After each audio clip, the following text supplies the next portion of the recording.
बिस्मिल्लाहिर्रहमानिर्रहीम। अस्सलाम वालेकुम। माइक्रोसॉफ्ट एक्सेल 2016 के लेक्चर नंबर 3 के साथ मैं हूं मकबूल हुसैन। आज के लेक्चर में जो हम टॉपिक डिस्कस करने जा रहे हैं उसका नाम है how to use phone tool bar, यानी फ़ोन टूल बार्स क्या होती है, उसको हम किस तरह यूज़ कर सकते हैं, उसमें कौन कौन से फंक्शंस हैं। तो ये चलते हैं अपने माइक्रोसॉफ्ट एक्सेल को सबसे पहले उसे ओपन करते हैं। तो जिस तरीके से मैंने बताया था कि भी यानी स्टार के बटन पर क्लिक करें और आपको एक्सेल 2016 का ऑप्शन नज़र आएगा और उसके बाद क्या चीज़ें हम इसको ओपन कर सकते हैं। तो ये आपके सामने हमने इसको ओपन कर दिया।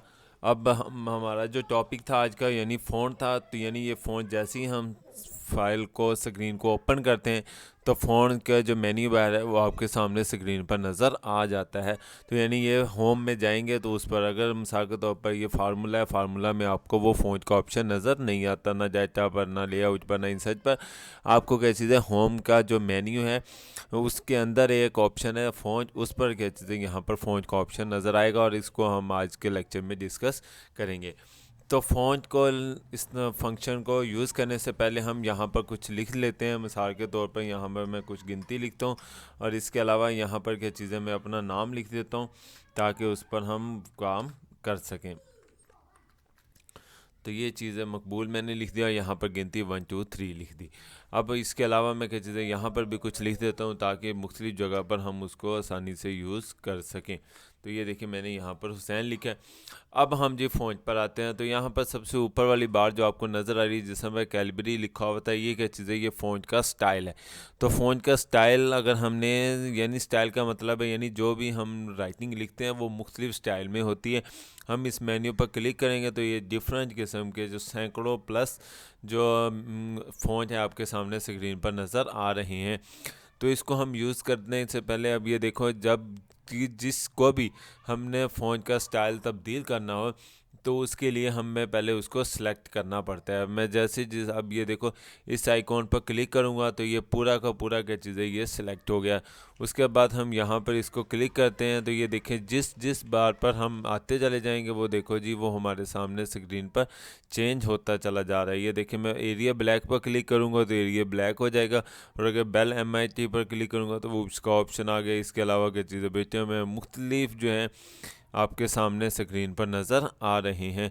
तो इस तरह की चीज़ें हम किसी का भी जो स्टाइल है वो हम तब्दील कर सकते हैं। तो ये देखिए आपके सामने वो खुद ब खुद जैसे जैसे मैं तब्दील करता जा रहा हूँ वो देखो आपके सामने चेंज हो रहा है। इसको मैं थोड़ा सा बड़ा करता हूँ ताकि आपको क्या चीज़ें व्यू में देखने में आसानी रहे। ये देखें जी, अब हम इसको मैं दोबारा अगेन देखता हूँ तो यानी ये देखें मकबूल इस स्टाइल में लिखा गया।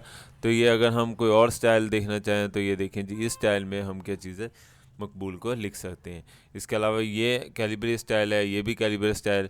तो इस तरह की चीज़ें हम किसी का भी जो स्टाइल है वो तब्दील कर सकते हैं। अब इसके बाद आगे जो ऑप्शन आ रहा है वो हमारे पास साइज़ है, यानी जो फ़ॉन्ट का साइज़ तब्दील करना हो तो यहाँ पर क्लिक करेंगे और फ़ॉन्ट का साइज़ तब्दील करेंगे। तो यहाँ पर भी मुख्तलिफ़ किस्म की वो जो चीज़ें हैं जो नज़र आ रही। तो अब हमने जिसका फ़ॉन्ट का स्टाइल बड़ा करना है या छोटा करना है सबसे पहले उसको सेलेक्ट करें।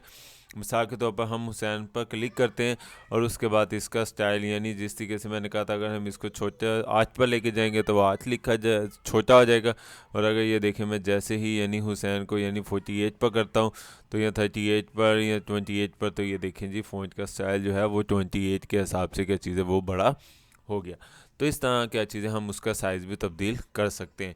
उसके बाद आगे हमारे पास ऑप्शन आता है बी का ऑप्शन आता है यानी जो भी आपके पास आइकॉन है उसे बोल्ड करके लिखना। मिसाल के तौर पर हम इसको पूरे को सिलेक्ट करते हैं और उसके बाद क्या चीज़ें हम जैसे ही बोल्ड पर क्लिक करेंगे तो ये देखें आपके सामने जो है वो बोल्ड हो चुके हैं। तो इस तरह हम क्या चीज़ें किसी भी टेक्स्ट को बोल्ड भी कर सकते हैं। उसके बाद आगे जो ऑप्शन है वो आई है यानी इटैलिक है। इटैलिक का मतलब है यानी जो भी स्टाइल लिखा हुआ है उसको तिरछा करके लिखना। मिसाल के तौर पर हम इसको सिलेक्ट करते हैं यानी अपनी पूरी बार को और उसके बाद की चीज़ें मैं इटैलिक पर क्लिक करूँगा तो ये देखें जो टेक्स्ट है वो तिरछा हो गया। मैं इसको दोबारा अगर वापस लेकर आना हो तो सेम उसी जगह से ये देखें जी हम सेलेक्ट करते हैं तो सीधा हो जाता है और अगर दोबारा क्लिक करता हूँ तो ये क्या चीज़ें इटैलिक फॉर्म में आ जाता है। उसके बाद क्या चीज़ है, जो नेक्स्ट ऑप्शन आता है ये यू का, जिसे अंडरलाइन का ऑप्शन कहा जाता है। तो मैं जैसे ही यानी अब अंडरलाइन मिसाल के तौर पर हम इसको हुसैन को ही सिलेक्ट करते हैं और उसके बाद जैसे ही मैं इसको क्लिक करूँगा तो वो अंडरलाइन हो जाएगा, और अगर मैं इसको गायब करना चाहूँ तो यहीं से क्या चीज़ें सेलेक्ट करके गायब भी हो जाते हैं। तो इस तरह हम क्या चीज़ें किसी भी टेक्स्ट को स्टाइल जो है तब्दील, वो साइज़ और अंडरलाइन कर सकते हैं। अब इसके अलावा ये जो हमारे पास नेक्स्ट जो है यानी ये कलर है, यानी फ़ॉन्ट का अगर कलर करना हो तो मिसाल के तौर पर हम इसको कलर करना चाह रहे हैं, तो हम जो भी आपको कलर पसंद हो तो आप इसमें से उस पर क्लिक करें। जिस तरीके से मैं रेड पर क्लिक करूँगा तो रेड हो जाएगा, और अगर मैं किसी और पर टेक्स्ट पर क्लिक करूँगा तो क्या चीज़ है, सेम उस तरह का कलर जो है वो हो चुका है। इसी तरीके से हम क्या चीज़ें मिसाल के तौर पर किसी एक ऑप्शन को भी क्लिक करेंगे तो ये देखें उस तरह का जो स्टाइल, टेक्स्ट का स्टाइल है वो तब्दील हो चुका। तो इस तरह हम क्या चीज़ें किसी भी फ़ॉन्ट का जो कलर है वो तब्दील कर सकते हैं। अब इसके बाद यहाँ पर जो ऑप्शन नज़र आ रहा है ये है फिल कलर। मिसाल के तौर पर यानी अगर हमने किसी का बैकग्राउंड कलर चेंज करना हो तो ये देखें जी उसका कलर भी चेंज हो गया। अगर हम इसको ब्लैक करना चाहें या और वाइट करना चाहें तो इस तरह हो गया। मिसाल के तौर पर हम इसको सिलेक्ट करते हैं और इसके ऊपर ये देखें जी ब्लैक कलर, या इसको रेड दे देते हैं, तो यानी ये क्या चीज़ें, यानी हमारे वो सॉरी, तो टेक्स्ट को कलर करें, सब सिलेक्ट करें और उसके बाद क्या चीज़ें यहाँ पर कलर में जाएं, और उसके बाद क्या चीज़ें आप उसका बैकग्राउंड कलर भी चेंज कर सकते हैं। उम्मीद है आज का लेक्चर आपको समझ आया होगा। अगर किसी भी टॉपिक की समझ ना आई हो तो आप मुझसे इस ईमेल एड्रेस पर या जो मेरा यूट्यूब का चैनल है कंप्यूटर ट्यूटोरियल हब, इस पर कमेंट्स करके पूछ सकते हैं। अपना ख्याल रखिएगा। अल्लाह हाफिज़, फ़ी अमान अल्लाह।